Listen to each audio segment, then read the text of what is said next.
is a Yamaha DXS12MKIII actually good for? Who should skip it? And is it worth the price for the everyday home theater enthusiast?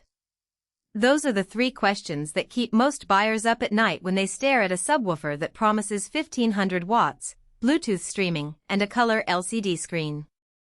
Link is in the description if you want to check the product details on Amazon, and I'm going to walk through why that promise can feel either like a perfect fit or an unnecessary overkill, depending on how you plan to use it. First off, let's talk about the kind of room where the DXS12MKIII starts to shine.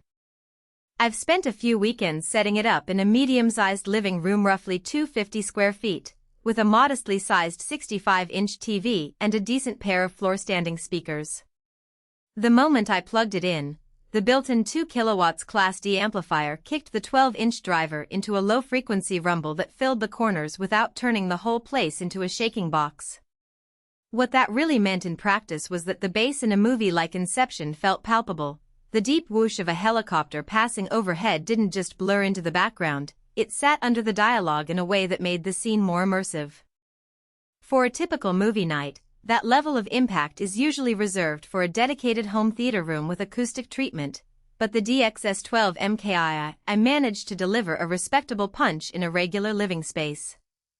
If you're a casual listener who only streams pop music or occasional podcasts, you might wonder whether all that power is necessary.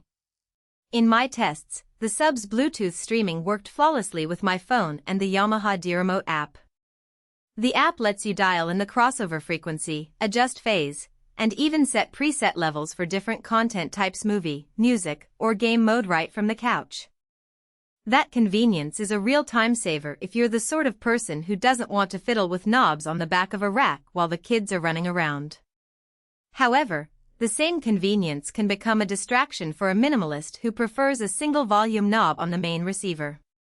In that scenario, the extra app controls might feel like a layer of complexity rather than a benefit. Now, let's look at the practical strengths. One of the biggest wins for this sub is the onboard color LCD screen.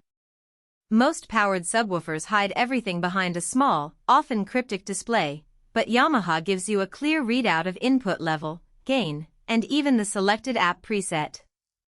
When I was tweaking the crossover for a bass-heavy track, I could see the exact numbers change in real time, which saved a lot of guesswork. The screen also shows Bluetooth connection status, so you know instantly if your phone has dropped out. That level of feedback is especially handy in a home theater setup where you might have multiple sources streaming: box, game console, Blu-ray player sharing the same sub. Another strength is the wood finish. It's not just an aesthetic afterthought, the cabinet feels solid enough to sit on a piece of furniture without resonating. I placed the sub on a low coffee table, and there was no noticeable vibration transferred to the table itself. That means you can keep it out of the way and still enjoy the depth it provides, which is a practical advantage for people who don't want a large, floor-standing monster dominating the room. But there are trade-offs that deserve a mention. The 1500-watt rating sounds monstrous, yet the actual output you'll feel in a typical living room tops out well before you ever reach that ceiling. In other words, you're paying for headroom you'll rarely use unless you have a very large space or you're into high-intensity home theater experiences like IMAX-style soundtracks. That headroom translates into a higher price tag compared with more modest 10-inch, 300-watt subs that can still cover most home theater needs. If you're on a tight budget, you might get similar bass impact from a smaller unit with a lower price point.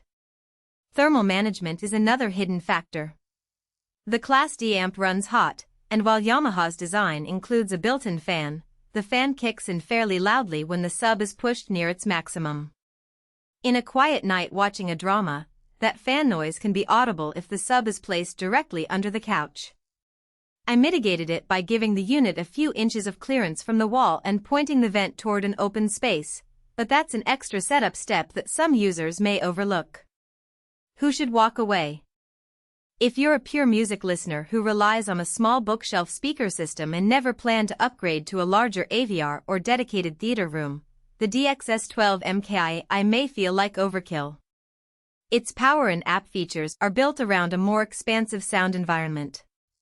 Similarly, Renters who can't secure a permanent placement for a 12-inch subwoofer might find the wood finish and size a bit too permanent for a temporary living situation. Who should hit the buy button? If you already own a decent pair of front stage speakers and want to add that missing low-frequency oomph without investing,